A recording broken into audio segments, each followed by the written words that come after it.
Perception can rewrite the genetic code. When you're under stress, you will rewrite your genes. It's built into every one of your cells. You have genetic engineering genes. The function of these genes is if you find stress that the body cannot seem to get out of, the body will make an effort to change its structure to get out of the problem. And of course, the issue is this. What if your perception wasn't real? And you change your genes? Now you're in deep doo-doo. And we now find a very important fact. 95% of cancer has no genetic linkage. 95% of cancer is a response of the individual cells to their experiencing life.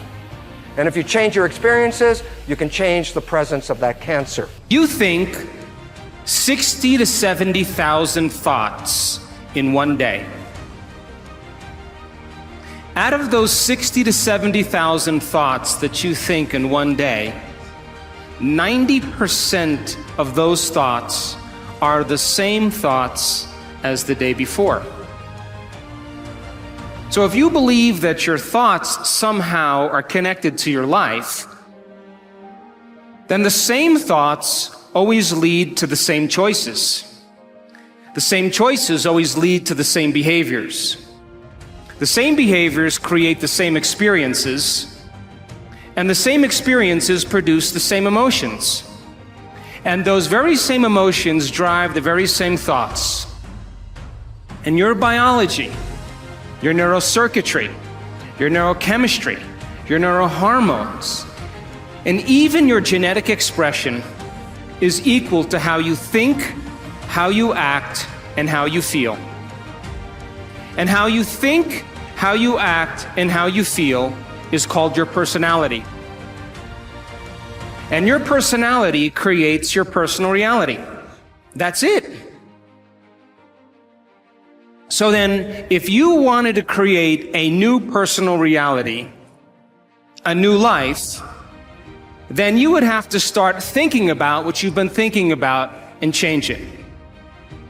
You would have to become aware of your unconscious thoughts and observe them.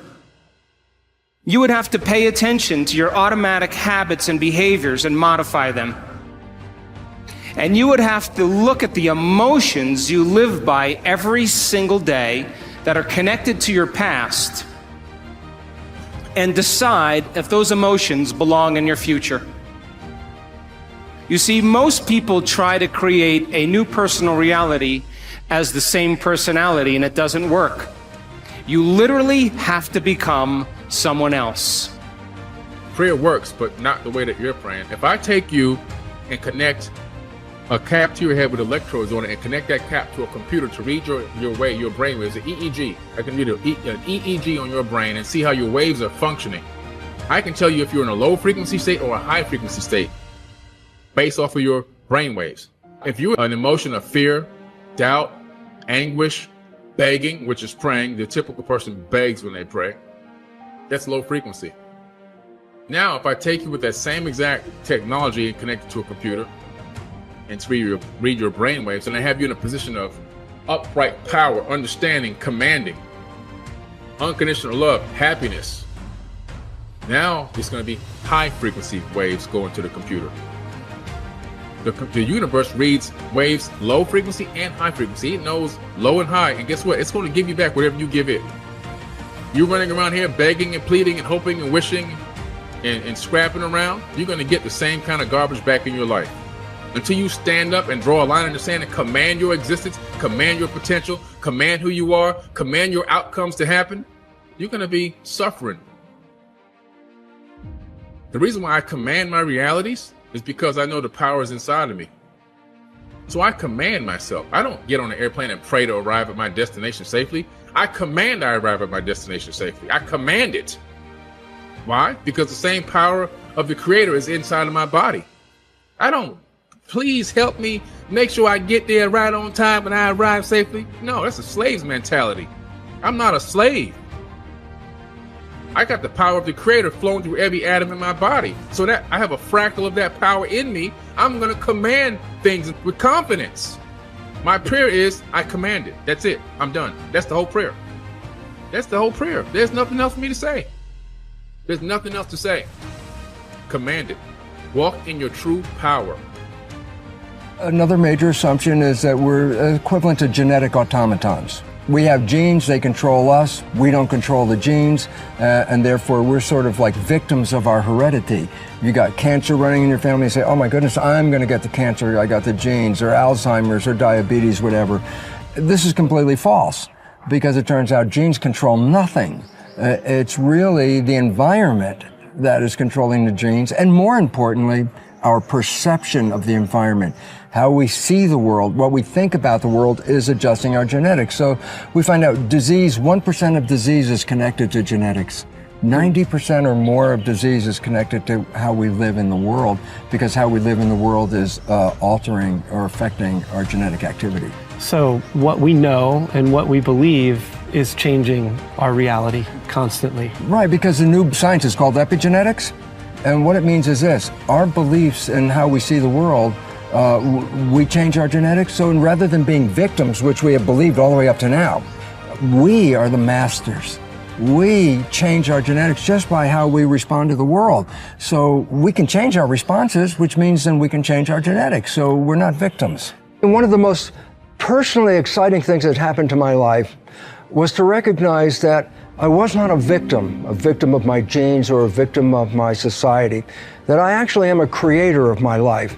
And once understanding that nature and expressing that creativity, I profoundly changed my life from being a victim to being a master of my creation. And today, I have such a wonderful life that it actually has no comparison to the first 40 years of my life, where I lived under the programming that I received as a child. Today, I've created such a joyous, wonderful life that I look forward every day to waking up to have another day on this beautiful planet. You must be able to get to this place in your life where you don't use the evidence of your senses, what your eyes tell you, what your ears tell you. You want to be able to be in a place where you are living from the end as if what you would like to manifest is already there. We hold ourselves back with self-limiting beliefs. We tell ourselves that we're limited in some way, when in reality, it's probably not true at all. We, to a great extent, behave, think, react because of some previous experience that we've had. And we feel that this thing that happens to us is reality. It is facts that we have to face and accept and cope with. See? It's always something other than you. You don't recognize it as an integral part of your own being. You are not just this irresponsible little mouse that's been chucked down into this world, but that you are really doing this work. You're running it. One of the great rules, by the way, one of the most important of all principles, is to challenge your self-limiting beliefs. You see, we are all plagued by self-limiting beliefs. Beliefs that we tell ourselves, things that we tell ourselves to hold ourselves back. We shoot ourselves in our own feet, and then we admire our own marksmanship. So when you begin to look at your past, give an interpretation that empowers you. That's where I used to be. That's not where I am now. Ask one simple question. How extraordinary can I become? What am I capable of? What are my limits?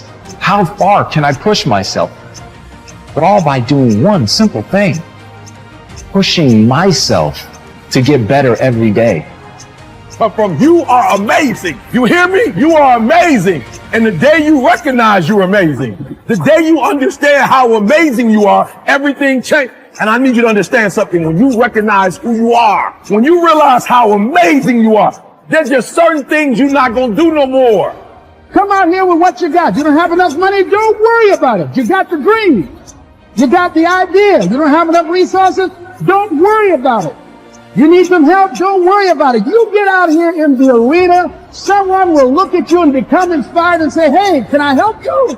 But if you're sitting up on the bleachers, nobody's going to ask you anything. You've got to get into the flow of action. Nelson Mandela, in his talk, said, "Our great problem is not that we feel that we are powerless, but that deep down inside we feel that we are powerful beyond measure."